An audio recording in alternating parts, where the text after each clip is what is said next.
Across our country, a remarkable search is underway to find a history that's been forgotten, misunderstood, and often unappreciated. It is a lost history of how African Americans helped build this nation. And with each discovery, history is changing for all Americans. This is the DuSable Museum of African American History. It's located on the south side of Chicago. Hello, I'm Steve Baskerville, and this museum is named for Jean Baptiste Point DuSable. He's a man who's recognized as the founding father of Chicago, and yet he's someone we don't know very much about. We really don't even know what he looked like. This is an artist's rendition. Historians aren't even sure of his name. Is it DuSable? Is it Point DuSable? No one really knows. But today there's a campaign underway to solve the mysteries of DuSable's life. And in this next hour, we're going to take you on a remarkable search for what might be the best record of his life. His bones. They were buried in 1818. The search for DuSable's remains reflects a growing movement to find the missing chapters of African American history. And the momentum is building. It is not just DuSable's gravesite. It's other locations across Illinois and even the entire country.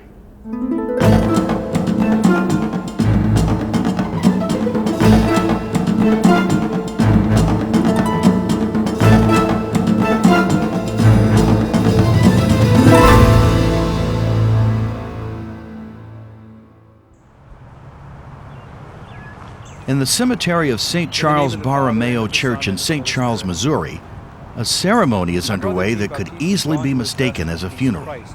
May the Lord welcome him to the table of God's people in heaven. But it is not. The people standing with the priests around this grave are scientists, historians, and church parishioners. The man buried here died almost 200 years ago. This is the grave of Jean Baptiste Point DuSable, the African-American pioneer who was the founder of modern Chicago. Our Father, who art in heaven. The occasion is not about burying him, but about finding him. On this day, a project to exhume DuSable's body will begin. It's being spearheaded by Jihad Muhammad, director of the African Scientific Research Institute in Chicago, who would like to use today's technology to give a face to this African-American hero. We know what Abraham Lincoln looked like. We know what George Washington looked like, but we do not know what Mr. DuSable looked like. For our children, we hope to be able to give Mr. DuSable an identity through the process of forensic reconstruction of his skull. The project leader is University of Missouri archaeologist Tim Bauman. I'd like to put one far north and the team begins by establishing a grid over the gravesite, which will be used to map any artifacts or bones they find. Shooting in points, we'll be recording them on these sheets. Then each sheet, of course, has the site number on it. Digging up DuSable's remains to learn his history is a radical step. But because so little has been recorded about him, his bones could be one of the best sources of information about the details of his life. Was he well-fed? Did he have a nutritionally balanced diet as a kid growing up? Did he have any diseases? How tall was he? Did he have arthritis? Did he have a very hard life? We can look at the skeleton and potentially tell about his life. As the scientists turn the cemetery into an archaeological site, everyone recognizes that they're taking a risk. DuSable might not be buried here. The reason is that his body would have had to have been moved not once, but twice. When DuSable died in 1818, he was buried in a small church cemetery that was moved 15 years later as the town of St. Charles grew. But that was not to be the bones' last resting place. Around 30 years later, to make room for a new church and school, the remains in that graveyard were to be moved to still another burial site, which is the current parish cemetery.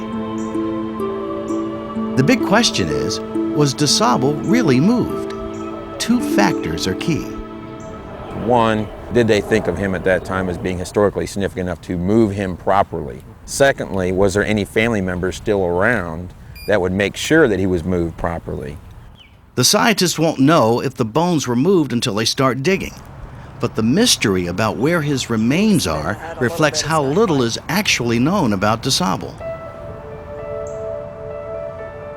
Even the stone that marks his grave may be inaccurate. It describes him as a Haitian fur trader, which is how he's depicted in most history books. As the story goes, DuSable, the son of a wealthy sea captain, was shipwrecked.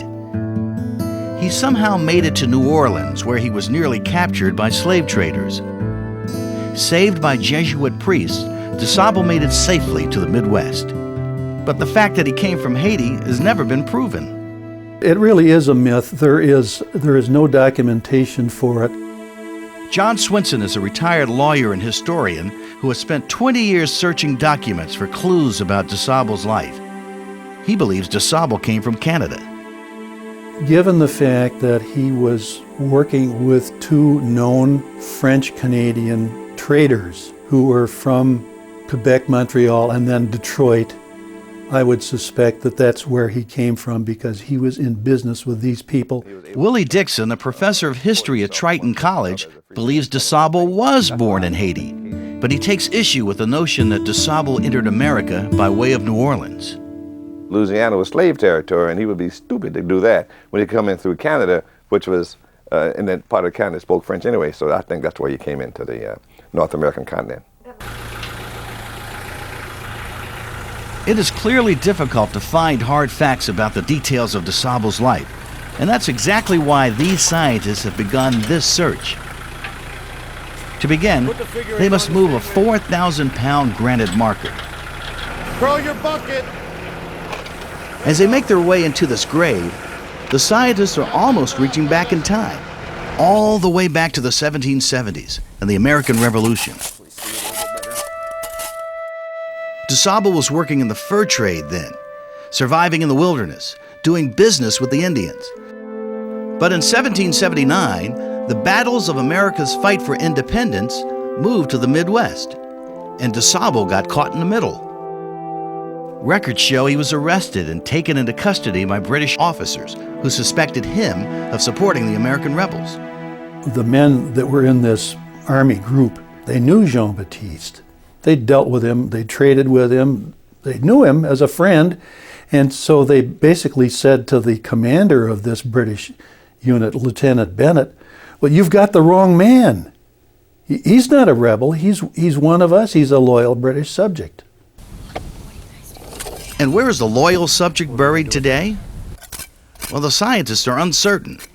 And with the grave marker out of the way, they now confront a concrete slab, perhaps a foot thick.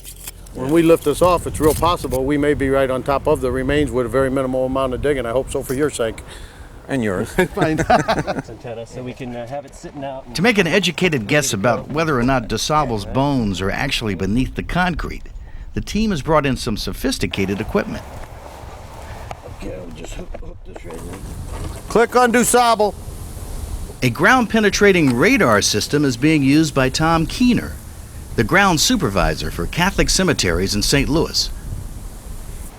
The transmitter Keener is guiding sends a signal down into the ground, which bounces off the soil, rocks, and perhaps bones below. That was 23. The one thing with this machine, it doesn't tell you exactly what's down there. It just tells you that it'll show up as an anomaly or that there was some type of disturbance in the ground. The length of time it takes for the signal to make its round trip is measured and recorded in the form of waves on a screen. Steve Cardamona, a geophysicist from the University of Missouri-Rolla, is recording and interpreting the data. At this point, the results are not clear. Well, from this angle, I did see a little bit more on the right-hand side over here. I could see something in the very shallow that was related to the concrete, but I'm not sure what I'm seeing below that yet. So next step is going to have to be taking out the cement. You want to go ahead and get that slab moved? Yeah, I think we should. Let's do it. Root there. One by one, the barriers between the researchers and the location where bones should be are lifted out of the way. Now straight up. And the scientists move closer to finding answers about an American hero. When the American Revolution ended, DuSable moved from Michigan with his Native American wife to the north side of the Chicago River. Others soon joined him, and a small, diverse community began to grow, coexisting peaceably with Indians. He seems to have had a very good reputation for integrity and honesty, and this is kind of what I find so attractive about him, because a lot of Indian traders were not honorable businessmen. They tended to cheat, and they had generally a pretty bad reputation. But he was well regarded by everybody. Most illustrations of DuSable's homestead show a simple cabin, but they're not accurate. According to historic documents, DuSable's settlement was in fact very large. He was a farmer, wholesaler, retailer. He was Jewel and Dominic's, A&P and Kroger, all put together because they had nowhere else to go.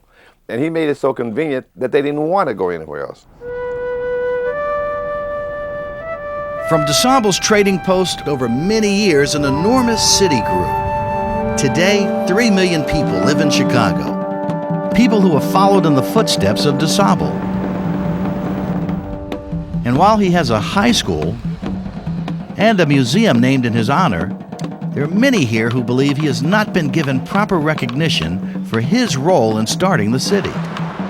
From setting his camp up, this has become a great city in our nation.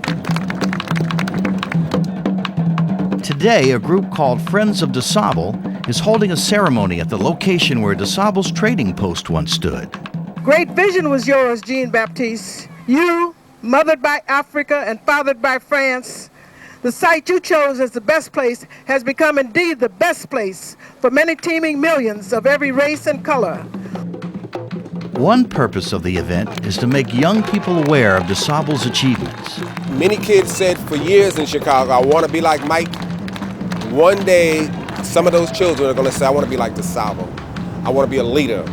I want to be a business person. I want to be a negotiator.